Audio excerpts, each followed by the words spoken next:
I did reach out to try to get some therapy. And between those times, I was left to the wolves. Like I was put on that wait list, never heard from anyone, wasn't able to get any support or services.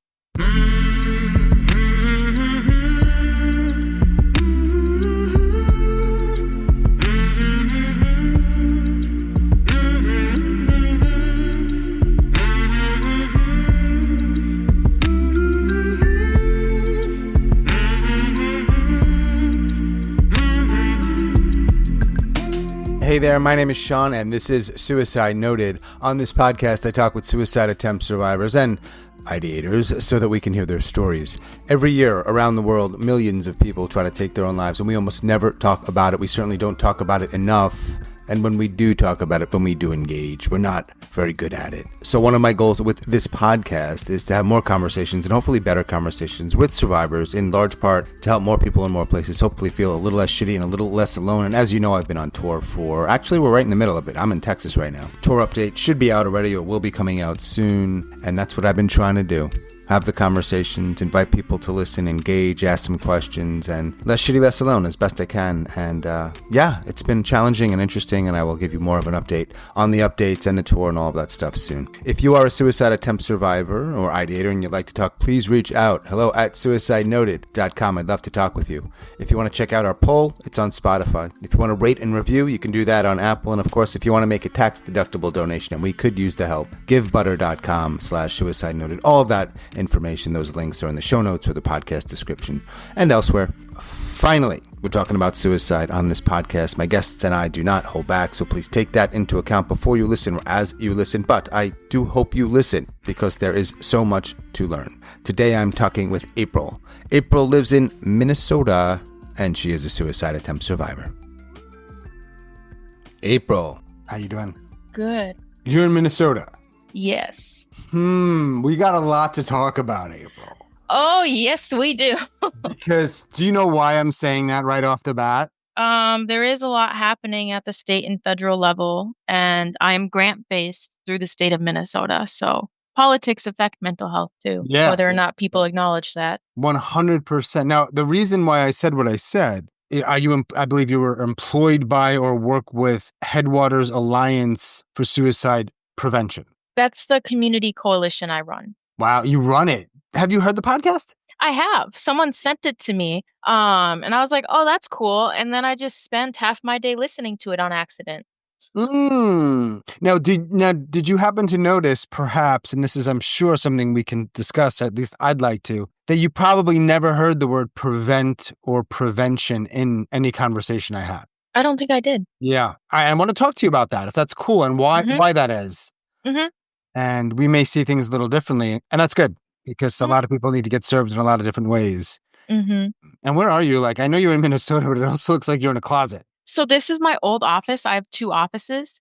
And this one I'm currently using as storage. Got it. Yeah, because we just had a major natural disaster up here. So my storage room, which is downstairs, flooded.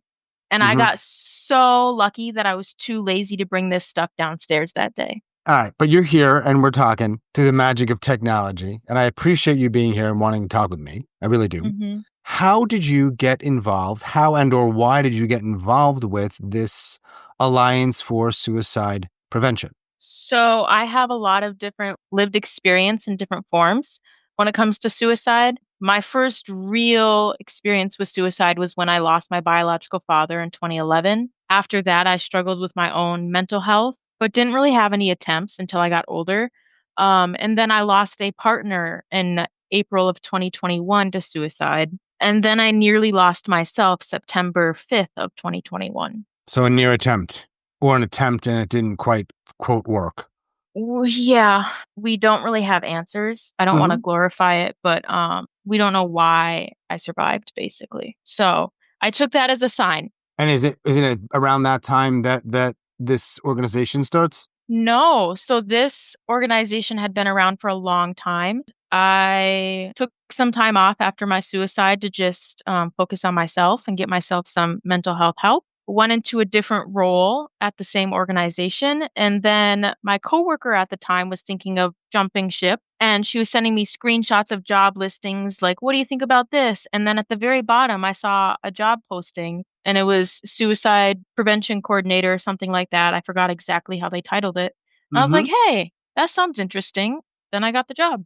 Okay, so someone you know, a friend of yours or a coworker, I believe, someone said to you at some point, April, you should have a listen to this guy, this podcast. And you Yep. do it, you binge a little bit. I'm sure a lot of people hear it and never reach out to me. But you did, and you want to talk, and then you want to have not only me hear your words, but by the nature of a podcast, other people will hear it. And I'm wondering why.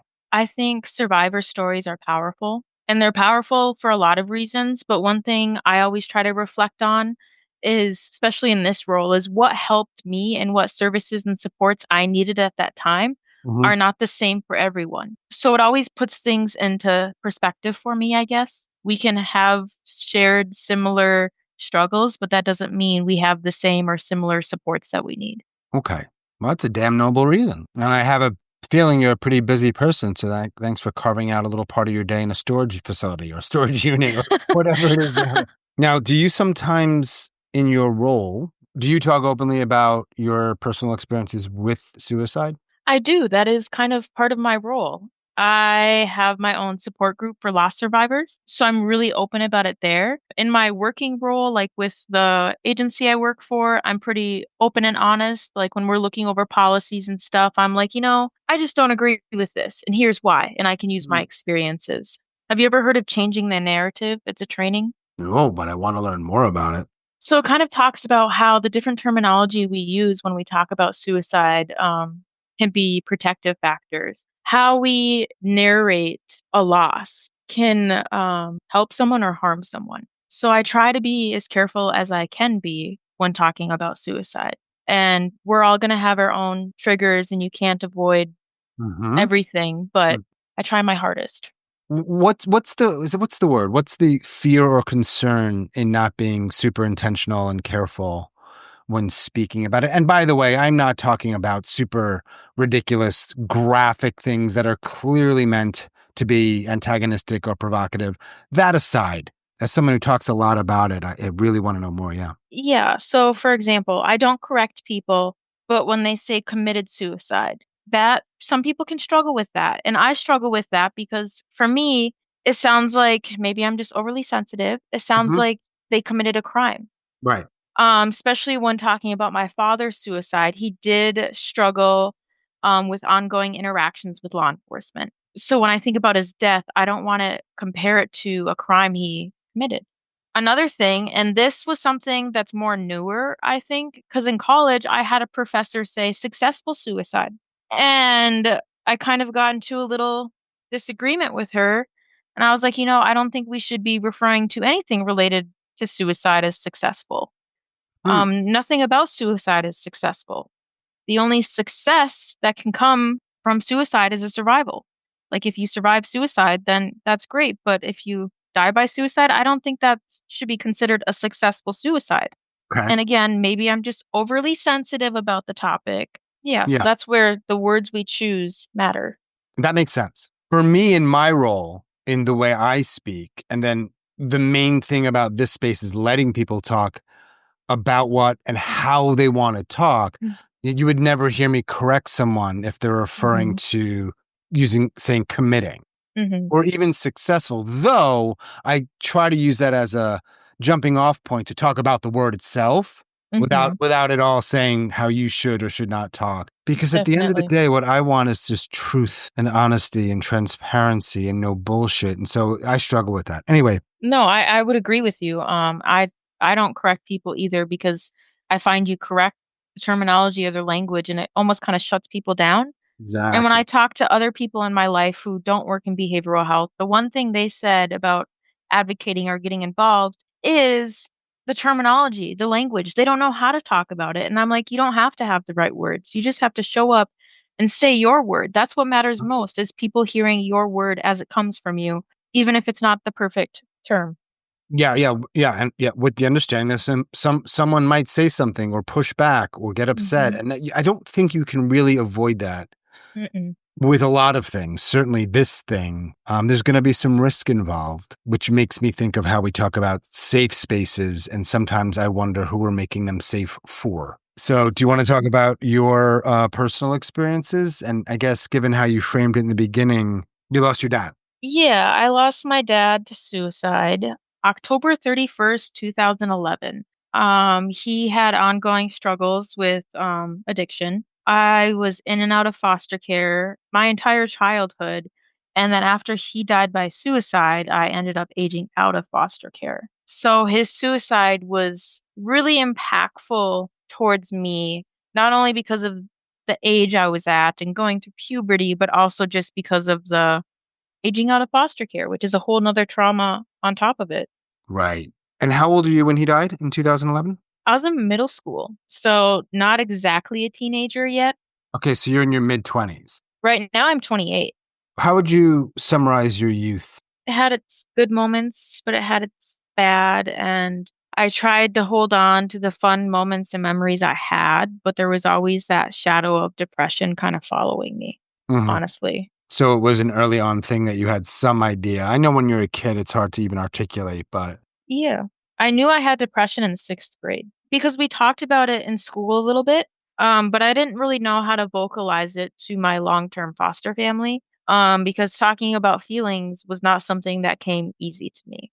when your father dies in 2011 and you're in middle school, and then in your early 20s, you lose a partner, what are those years like in between? I know I'm asking you to summarize life, and that's really hard, but, and particularly as it pertains to this context of what we're talking about. Yeah, I would say they were really unhealthy. So I graduated high school in 2016 and I got a significant small amount of money from my father, survivor's benefits, I think is what they're called. And I had a lot of anger towards my father. I was upset. I felt abandoned. I felt neglected. I felt unwanted and unloved. So I made a lot of bad, unhealthy life choices. I still went to college because I kind of felt like I had to, because I had to prove everyone wrong. I was the first to graduate high school and college. It Hmm. was purely out of spite, but that does not mean I wasn't making the best choices. The choices I was making just kind of all led up to my suicide too.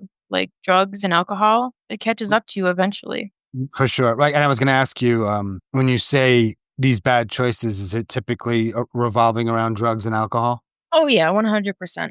Were you an addict? I wouldn't say a full-on addict. It was more of a social thing for me. Uh-huh. But I do struggle with alcoholism. Alcoholism was more of a social thing for me because I'm not really a social person. And I just learned that in the most recent years when I found sobriety. It's like, oh, I don't actually like socializing when I'm sober. Right. It's fascinating what we learn. Yeah. So you're sober now. hmm Is that hard? The thought of it was, yes, but now that I'm at this place, it's not. Well, that must be a relief. hmm And in 2021, you have a second loss. So the first was your dad, and the second was your like a romantic partner.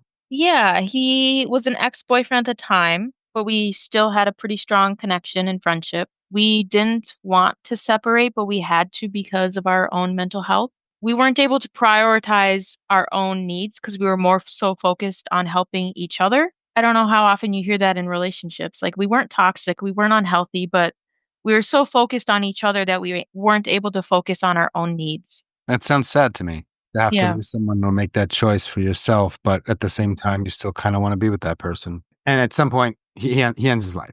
Yeah, and what made his suicide so much harder on me is a couple days prior, my partner at the time, not him, the one after him, I found out he had cheated on me. So then I moved back home and I reconnect with ex-boyfriend at a gas station. We go on a walk to our favorite park, we talk, we get ice cream, we have a great day. No boundaries are crossed. We're just really good friends. I was one of the last people to see him alive. I was the last person he called and I didn't answer his call because it was later in the evening. I didn't know what his intentions were. He had never really crossed boundaries before, but I was just emotionally not available at that moment to answer a Mhm. phone call. So that was pretty hard. And I didn't even know that until after his funeral, that I was the last person he called. And so when you're having ice cream and you're in the park that day, no idea. No idea. It was just like we were happy and just talking, catching up. Me and him had both shared our mental health struggles before when we were together, and we had talked about suicide. We were very open and honest with each other about that stuff. So I knew if he ever was going to die by suicide, how he was going to do it, but I didn't think he was going to. He had a lot going for him. He had plans the next day because they always talk about that. Like, did the person have plans the next day, the next week? So for me, it really came out of nowhere. And I had lived with survivor's guilt before, but never to this extent. So I found myself wondering, especially because I was a social worker then, I worked in behavioral health then too. Found myself wondering if I missed something, if there was something I said or something I did. How could I not have seen the signs? So that I took very extremely personally at myself, not even at him, towards myself. Yeah. You said something about what they say. For example, did they have plans? Which is implying that if someone has plans, and I don't mean for suicide, I mean like plans to buy a car, plans to go on a trip, that suggests they're not perhaps likely. I wonder for stuff like that, and this is truly just wondering without having done the research, is there any validity to that? Yeah, so I can actually share some of those sources with you too later. It's said that if people have goals and plans that they're actively working on achieving, that they're less likely to die by suicide.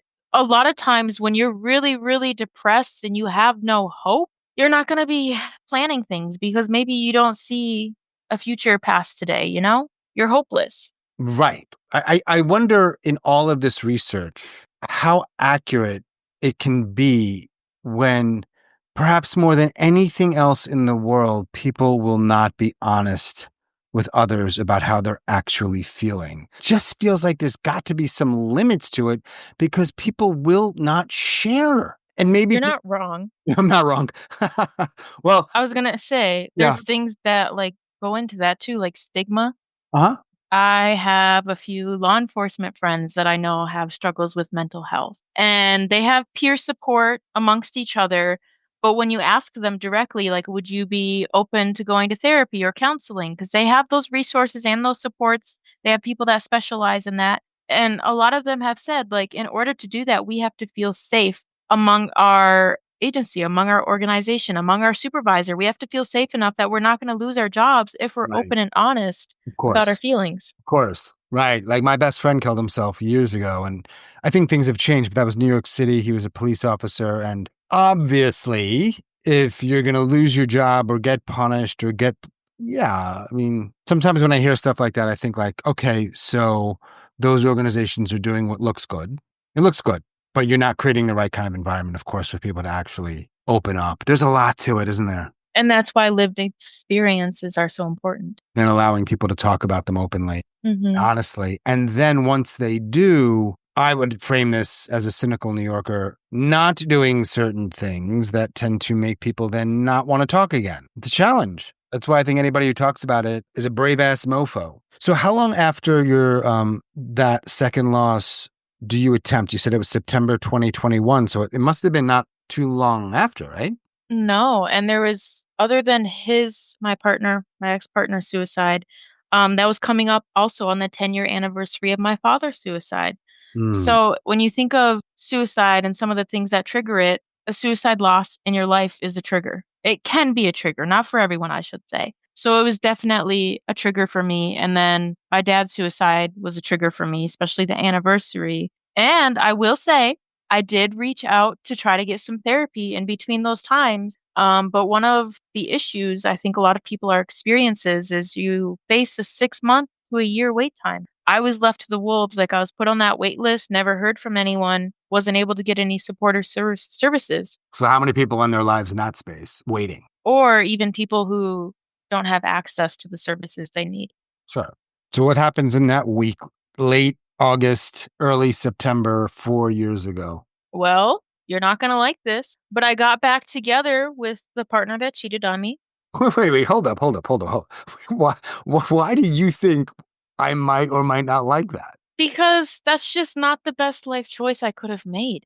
Who's making good life choices here? Most of us suck at life. Yes. Just saying, go on. So I made some boundaries and rules for our relationship, told him he had to get out of town, get away from the friends and people he was hanging out with because they weren't healthy for him or our relationship. And he did that. He actually left the state and he'd come back every few weekends and spend the weekend with me. So it was very slow and steady. But then there was one weekend he went out drinking and he just cut off all contact with me. And I was like, here we go again, because I had had this unhealthy pattern of relationships. And I was realizing it, a lot of it stemmed from my father. Mm. The issues and anger I had towards my father, I was dating men that didn't treat me right or prioritize the relationship because of my daddy issues, I guess, if you want to call it that. And it was triggering. And I hated myself. I was like, why do I keep doing this to myself? Like, I know I deserve better. Why don't I expect better? Tell me about the fifth. It was a Saturday. My partner, hadn't come home. He was probably hungover somewhere. I was annoyed. I was tired. And I was just struggling with a lot. I wasn't medicated either at the time. I had anxiety. I had PTSD, depression, a whole bunch of things just eating at me. And then again, telling myself, like, I'm not good enough for anyone to stay. I'm not good enough for anyone to be loyal. Like, I lost hope. Yeah. Honestly, I saw no point. Like, I'm not good enough. That's what I kept telling myself. Do you want to tell me how you tried? Yeah, so I attempted suicide by overdose. The statistics show that like 99% of people are happy that they survive. You, I've never seen that statistic. okay, well, it's a high number of people that are happy they survived suicide and they're happy they're alive. Okay. I can send that to you later too. I'm aware that I'm attracting certain kinds of people that are not representative of all anything, but I will tell you just based on those conversations, 99% is very, very, very not indicative of the conversations I've had. But again, I don't know. I want to learn more. So, but you were saying it for you. I think I know where this is going, that you maybe were not part of that 99%. No, I was upset and I didn't understand why or how. And that's when I really acknowledged and realized that I needed more help and support than I had been open and honest about. Yeah, because you survive it and then you're alive. And presumably nothing in your life has changed in the short term. Like literally that moment when you realize I just woke up I'm conscious. Everything's the same with the boyfriend. Everything's the same with your house, your job. So I'm like, how do people move on from that? I didn't have that experience. It wasn't the same for me. I was hospitalized. And not only was I put on a hold, but medically I was not okay. I had liver failure, kidney failure. It was rough. I did lose my job and it did directly affect all of my relationships in some capacity. A lot of things changed and I wasn't happy with any of the changes because I wasn't happy that I survived. How long did you stay in the hospital? A little over a week because they automatically, at least where I live, put a 72-hour hold on someone. But medically, I would not have been able to go home after those 72 hours. And you mean if someone tries to take their life, automatically they're held somewhere for 72 hours, a hospital? I don't want to speak and represent Minnesota. I think it differs organization by organization, but generally a 72-hour hold is suggested based on the situation. It's also situational. But when it's 100% a suicide attempt and it's well documented and obvious, then yeah, almost automatically like a hold of some kind. Yeah. And so, because you have to be there for like physical needs, what component of that, whether it was at that place or another place, do they then say, we need to check your mental, quote unquote, mental health out and see where you're at? Yeah, so I had a provider come in, I think it was on a Monday or a Tuesday, and ask how I was doing, check in, and all of that. And was kind of wondering, he asked me directly, do you think you should be sent to a facility? Or I don't know how he worded it. I don't want to put words in his mouth. Mm-hmm. And I told him, I was like, I'm pretty sure if you were to send me somewhere else and put me on a longer hold, it would make me more suicidal. It would make me more depressed because I would be losing even more control. Because I Right. felt like I didn't have control over my life, which was a big contributing factor to my suicide. So then to take more control from me, it wouldn't have helped. I think you speak for a lot of people with that sentiment. Yeah, So he honored that. he And did. so you didn't go to a long-term facility. Nope, nope. And I told him, like, I'm a social worker. I work in the behavioral health field. I know what resources and supports I need. I just didn't have access to them. And I was pretty clear about that too. Like, had I had access to the resources and supports, I might not have tried to die by suicide. Is it weird? Is it weird? And that weird is not the best word, but that's what came to mind. It's frustrating. Well, frustrating in that you didn't have access. Yeah. And not just for myself, but for so many people. And one of the things that kind of delayed me getting help for myself too is that I knew we had limited resources. We had limited supports. And Yeah. as a social worker, I'm referring other people to these therapies, to these supports. And I don't want to take that away from them. So there was an internal struggle too. Yeah. Yeah, I was thinking about what it might be like and what it was like for you. I've got to do my math here. For almost 10 years, you're a suicide and then a multiple suicide loss survivor. And then this thing happens, and now like you're an attempt survivor. Clearly, as we speak now, and I don't know when you started speaking more openly about it, there's got to be some level of comfort in identifying with that. Was there a period of time where it was, what's the word? I don't know. I don't want to be known as that. I don't want to accept that. This feels off. I think from a young age, I always had feelings like that because I was a foster kid. So I never really fit in. So I was always really cautious and I never really talked about that kind of stuff. It wasn't really until college, specifically the social work program that I was in, where I really started talking about like the death of my father. Because in social work, we talk about so many different political things and how they directly affect those around us and stuff like that. And I used my father and his experiences and my indirect experiences as a lot as examples. So I guess it was probably college when I started opening up a little bit more. But it's after college that you try to take your life. That's a biggie. Yeah, but I felt like I had achieved at that time all I wanted to achieve. I graduated high school out of spite, graduated college out of spite, and Hmm. I was like, well, now what do I do? I was working, but I just wasn't finding satisfaction, I guess. Do you remember when well, I'm being a little presumptuous here because you said you were upset and angry, the fact that I will not use the word successful, but that you didn't complete. Was there or has there been a period of time at some point where that starts to shift a little bit? Yeah, I think it took a couple months, but realizing, just rediscovering my hope, honestly. Rediscovering that there are things in my life to live for and there are things I have to look forward to. Just because that's how life was then or that's the life I knew doesn't mean that's the life I have to continue. You can create a whole new life for yourself if you're not happy with where you are. It takes time, but realizing that I still had life. I still had things I could do. I wasn't stuck. That's no small thing, man. What was that, 4 years ago? How many people know that you're having a conversation with someone about this? It's on my work calendar. Wait, I is that talk, like a public work calendar? What do you mean? well, like anyone I work with on a regular basis can see. No, But what does it say? Does it say podcast? it says exactly what the title is on the link you sent me. I don't even know how that works on my calendar, but probably the word suicide is in it. Yeah. Yeah, but I talk about suicide for a living. It's not really like, oh my goodness. It's just like, it's just April. So I know you were in social work, and I know at some point you were doing your job, and that you lost your job, and eventually you find your way to this thing. I would just imagine with 2 suicide losses and 1 suicide attempt, it felt like a good fit. It did. And the whole role was ending the stigma and trying to support others to find their hope, like I talk about. But even at the interview, even though the whole job revolves around suicide and suicidal experiences, I was way too scared to mention my own. I didn't mention it for a while, honestly. And then once I did, it was like, oh, I'm not getting fired. Like, okay, cool.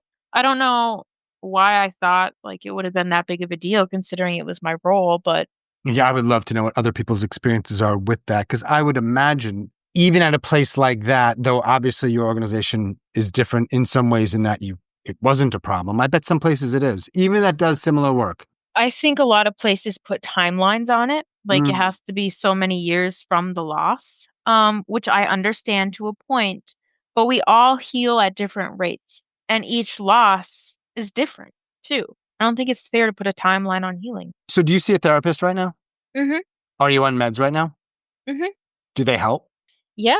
How many meds do you take every day? Currently only take one, but immediately after my suicide, I was put on a few different ones, and we kind of had to narrow down this one's working, this one's not, and now I'm down to one.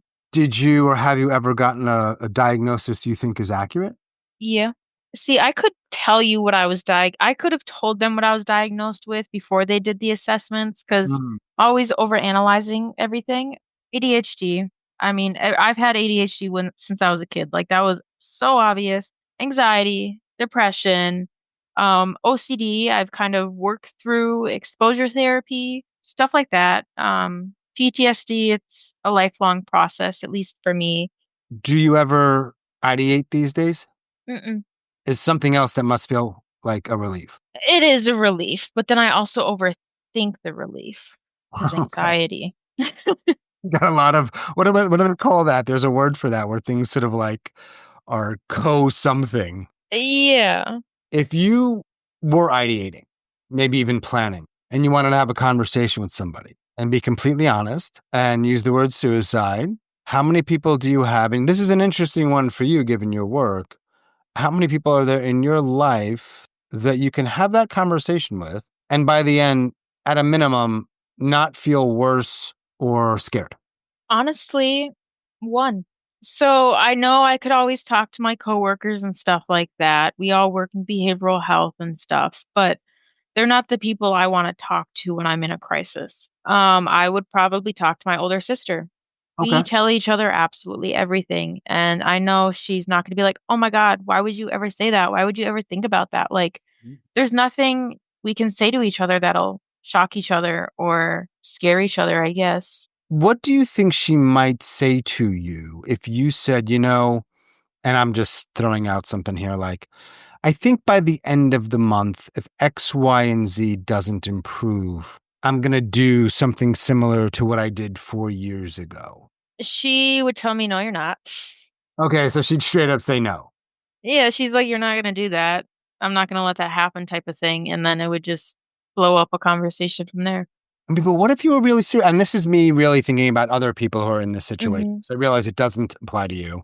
What if you really were planning and someone's saying, no, you're not? Well, sure. Okay. You said that. Those are words. I know how you feel, but I am still planning. There is a whole process for this. So first of all, don't freak out. Just stay calm. Just talk to them. Ask them like why, what's going on. See if we can talk about it. See if you can get them to open up about it a little bit. Don't instantly go calling the cops because I mean, in some instances you might need to, but other times someone might just need to be able to talk it through. Just talk about it. Ask questions. If you did listen to a bunch of episodes that were more recent, you would know that I have a gift for memoir titles. No pressure, no problems if you don't.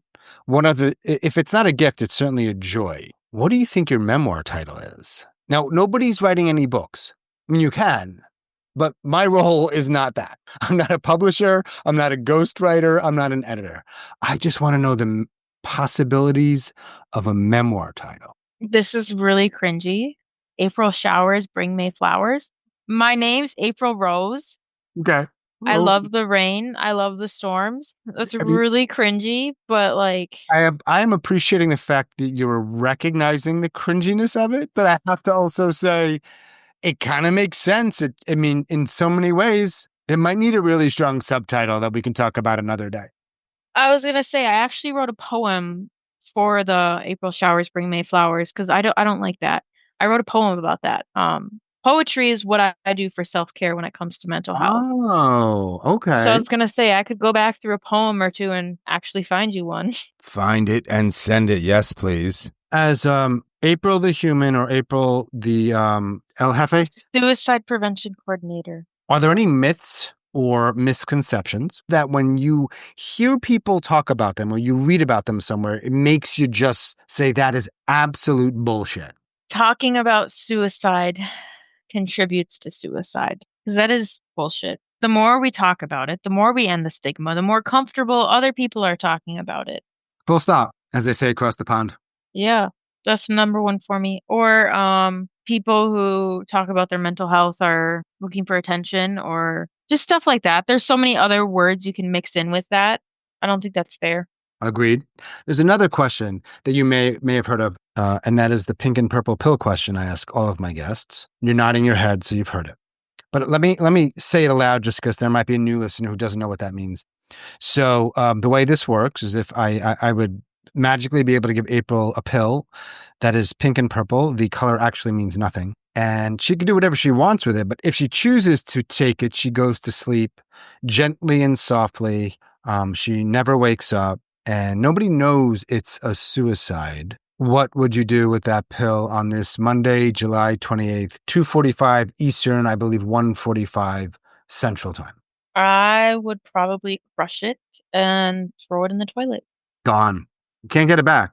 You can't take suicide back either. You can't take suicide back either, yeah. That was a pretty good comeback, April. Thank you. I can be pretty quick with my comebacks. Yeah. There's a few things that have come up that I want to circle back to, okay? Hmm.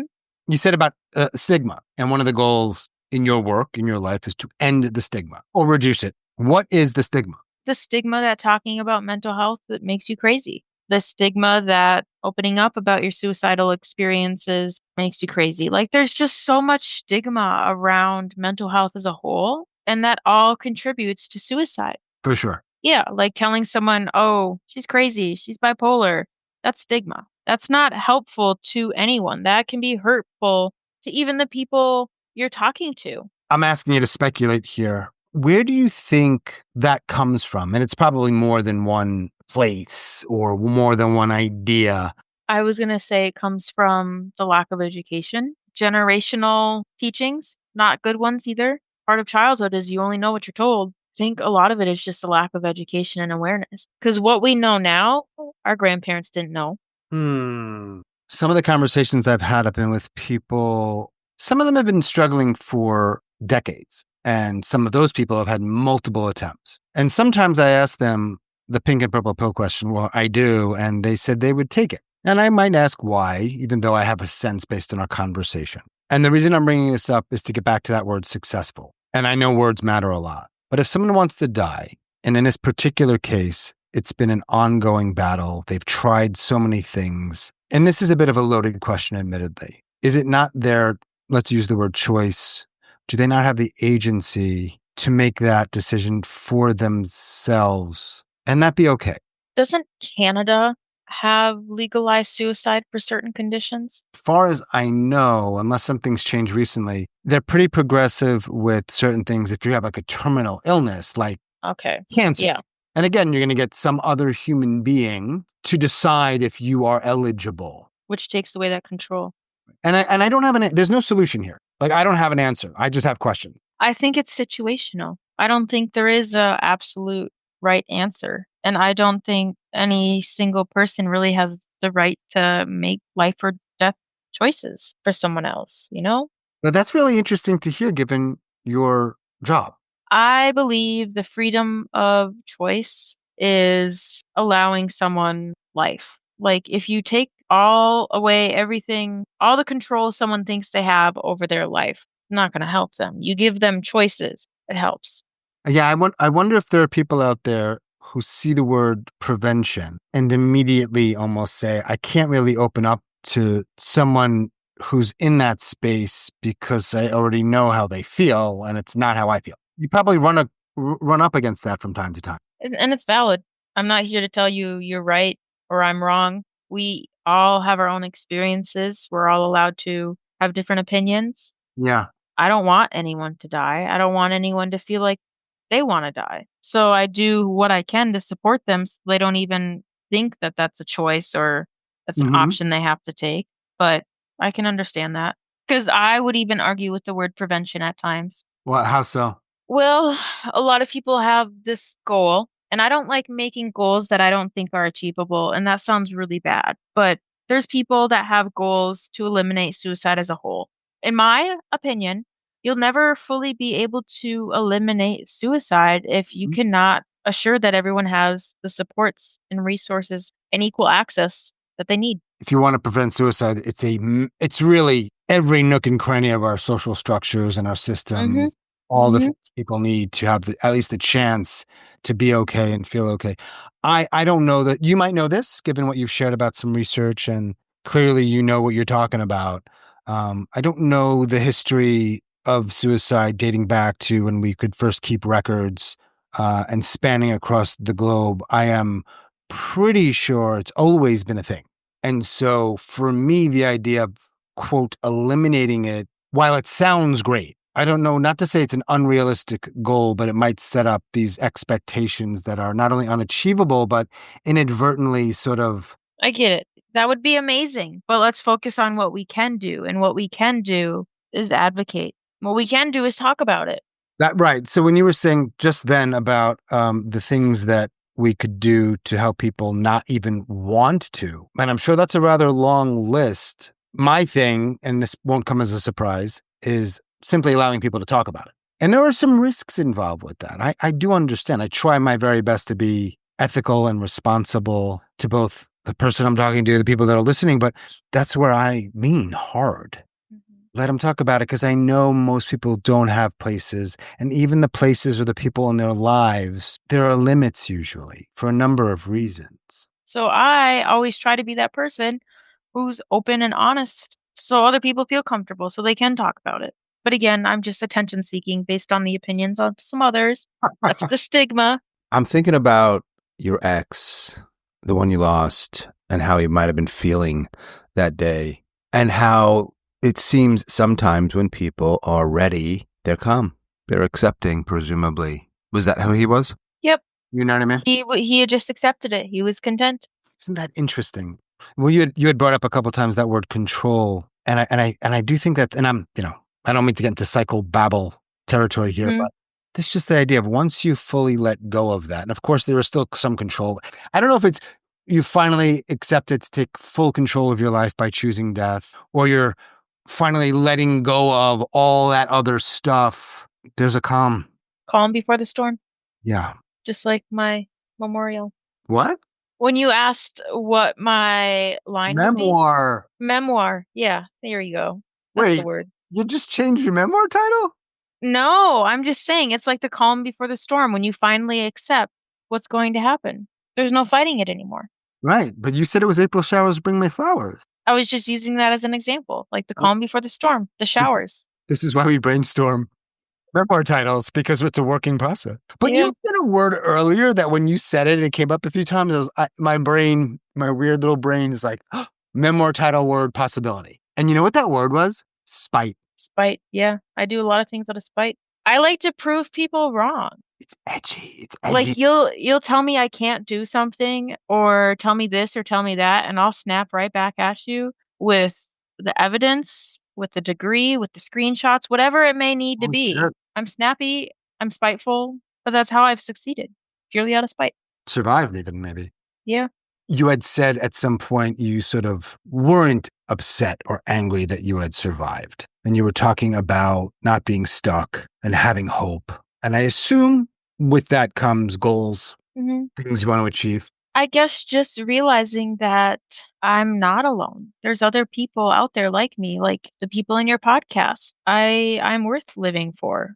I myself am worth living. Now, many years later, I'm a mom of 2 kids. What? How wasn't planned, just kind of happened. Well, one of my kids, she's adopted. Like that wasn't planned at all. Just realizing there's more for me. I was destined for more. Didn't know what that was at the time. But I'd figure it out as I went. Is the dad of your naturally born child, I'm sorry if I'm getting those words wrong, the ex you went back to, the person you went back to? Yep. And I will say we're doing a lot better. Oh, so wait. He's still in the picture? Yeah. Okay, so that makes it even more interesting that when you talked about it, you said it, or you sort of qualified it as like, I know you're going to judge me, or I know you're going to, I'm not going to like it. Well, he's the father of your child now. I know, and he's great, but he wasn't at the time, and I think he would agree with that. We've talked about it. We were both toxic.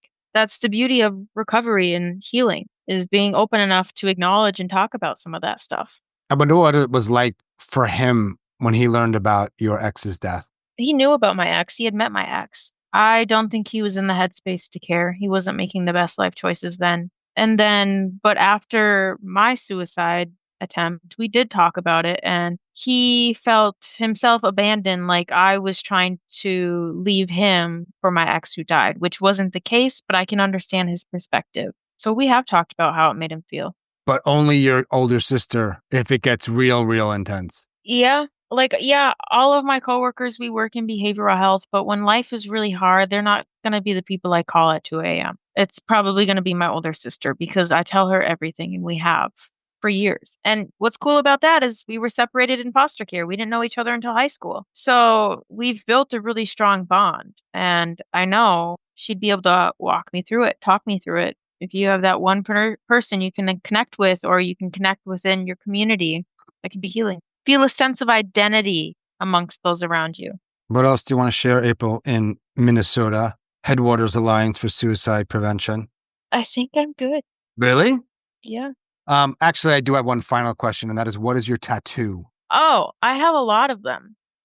So you can't really see this one up here. Yeah, this is not good for listening, but it's great for video. The semicolon movement. Okay, yep. Are you familiar with that? Yeah. Yeah, so I have an arrow for the past, present, and future. And this arrow, which is the present, is moving ahead. I don't know if you noticed how this one's further ahead than the rest of the arrows. I see. Yeah. I used to shoot archery for fun, so I wanted to incorporate that into it. And then I have that's the anniversary dates of my dad's suicide and my ex's suicide. So this lavender tattoo is for my sibling. There's a few of us, but just to remember to, for one, be patient and just breathe. Well, I just want to thank you for connecting with me and talking, and I really appreciate it. Yes, thank you. I wish you a decent day, and I wish you well. Thank you. Take care. Bye. Bye. As always, thanks so much for listening and all of your support. Special thanks to April in Minnesota. Thanks, April. If you are a suicide attempt survivor or someone who thinks about it and you'd like to talk, please reach out. hello@suicidenoted.com. You can also message me on our socials where you can learn more about our cool content that is being put out every day. You can go on Apple Podcasts if you want to leave a review or a rating, and you can go to Spotify if you want to check out our polls. And of course, you can go to givebutter.com/suicide noted if you'd like to make a financial contribution that is tax deductible. What matters most is that you listen, and I appreciate that, whether this is your first time or you're a weekly listener or somewhere in between. And that is all for this week's episode. Stay strong, do the best you can. I will talk to you soon.